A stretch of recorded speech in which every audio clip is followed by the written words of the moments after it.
Minecraft is a pretty great game on its own, but sometimes you just want something more. Except you don't want to go as far as to download a completely new mod, because that would just be a bit insane. So, when that happens, what can you do? What can you do to make your game just a little bit more convenient? Well, that's where things called client sides come in. Client sides basically are mods that don't really change something severe, but make your game a little bit more convenient. Oftentimes, I find myself just using client sides day to day. So here's a few of my favorites. To start off, we can talk about Fullbrite. Now, Fullbrite is a pretty convenient mod because oftentimes you'll find yourself in a dark place in Minecraft or at night, just not being able to see at all. And, well, yes, that is just kind of a perk of playing Minecraft. Sometimes it just doesn't feel that bad to get rid of it, because you don't want to just torch spam your buildings when you know mobs won't spawn in the air. So that's where Fullbrite comes in. You see, Fullbrite, the one I'm using, is called Gamma Utils, but basically just turns up your gamma to the beyond the maximum so that things are never really dark. Now, of course, mobs will still spawn in the dark. There's nothing in the actual game changed by this, just visual. But it makes it to where you can see no matter what, and it's pretty useful. I don't consider it a cheating. Most servers don't. So it's really about your personal preference. Another cool one is called Jade, which basically puts this little thing on the top of the screen that lets me see data about the block I'm looking at. So it'll let me see the name of the block, but also some information about the state of the block, such as the growth of wheat crops or the cooldown on a trial spawner. It's pretty cool, actually, and rather useful in some scenarios. Most of the really cheaty stuff is turned off when it's on a server, so you don't have to worry about that. But it's not just blocks it's limited to. Because also, if we talk to my friend Villager over here, you can see that I can see his health. Ignore those emeralds, okay? Those are totally vanilla. I don't know what you're talking about.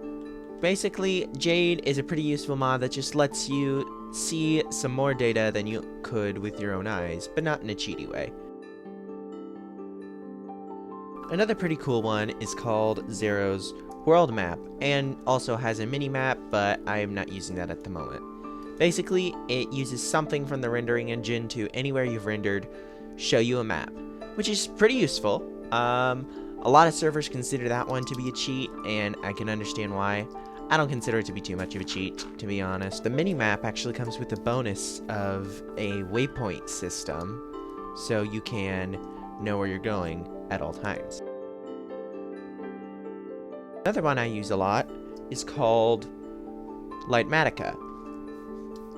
Now, what Lightmatica does is lets you create basically ghost images of the builds you've created somewhere else on creative mode, or maybe somewhere else in this world.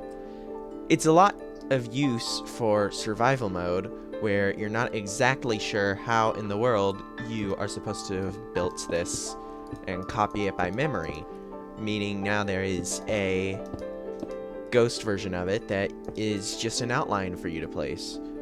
It's pretty useful. It uses files, so you can also take them from instance to instance. However, I know some people think it's cheating. I really don't. You've already built it. You've already designed it. It's not really that big of a deal. Although, for me, I didn't design this. I totally copied this off the internet.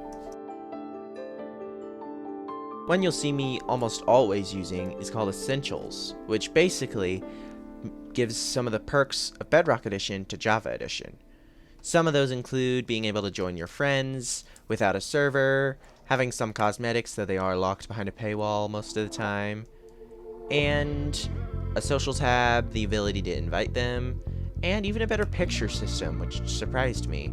All in all, it's a pretty useful mod, especially if you want to play with your friends, but not too much of that. I already talked about that in my other video, which you guys really seem to like, which is why I'm doing this video.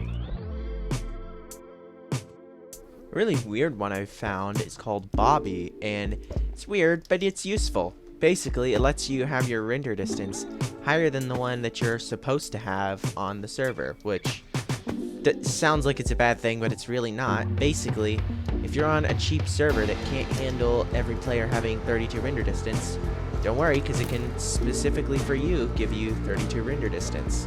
However, the reason I'm on Hypixel is because it is a bit broken sometimes and allows you to see things you're really not supposed to see, so I'm just looking around to see if I can find something like that.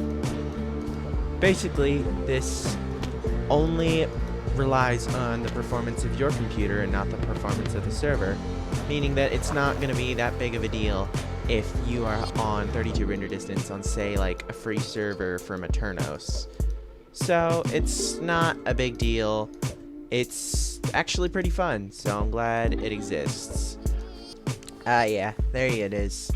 You can see the lobby build, I'm pretty sure, off in the distance while you're playing Disasters, which is not really how it's supposed to work, but oh well.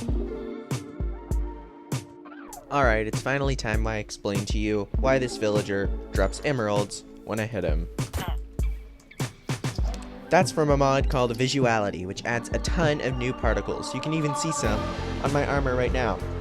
It also adds some bones for when the skeletons fall or get hurt. Basically, it adds tons of new particles to make the game just a little bit more immersive and fun, and I really enjoy it.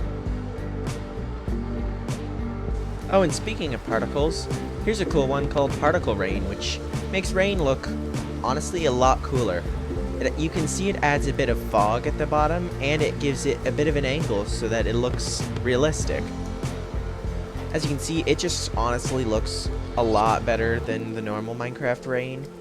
But that's not all that it does, because it also adds some cool sound and a desert storm for rain while it's in a desert, which is actually really cool. Okay, so this one is probably going to be the least vanilla that we're going to see in this video, so might as well end off with it. This one is called Axiom, and it works a lot like World Edit, only it's way more visual and has a lot more stuff. So, basically, this deserves its own video, but it allows me to have a lot more controls when I'm building. For example, I can move this grass back to where it originally was, because this may or may not be the second take of this video. There's a clone feature as well, which basically just lets you clone it somewhere else, not really much to it. But also, as you can see here, there are other things if you can use, like infinite reach, the ability to change the states of blocks if your hand is empty, fast place, placing blocks midair. It's pretty crazy. Yeah, that mod's pretty crazy, and that's not even scratching the surface of it, because I know there's a whole nother menu which allows you to create things really easily. But it's basically just a mod for creative mode and isn't really going to help you if you're in survival, but that's totally fine. So yeah, that's pretty much it. Thank you guys for watching. Please consider subscribing. We just hit 100 subscribers, which means that we are on the cusp of 1,000. I mean, we are so close because we're only barely 10th of the way there. I mean, if you subscribe right now, you could be the 1,000th subscriber. I can't handle this rain. Please make it stop. But as I was saying, you should subscribe because we have a live stream coming up, and that's going to be probably fun. I don't know. I have no idea how to live stream. So subscribe right... Okay, you know what? I'll shut up. So yeah, thanks for watching. Leave a comment if there were any mods you think I missed. And yeah, I guess I'll see you in the next one or in the live stream, whenever that ends up happening. Bye!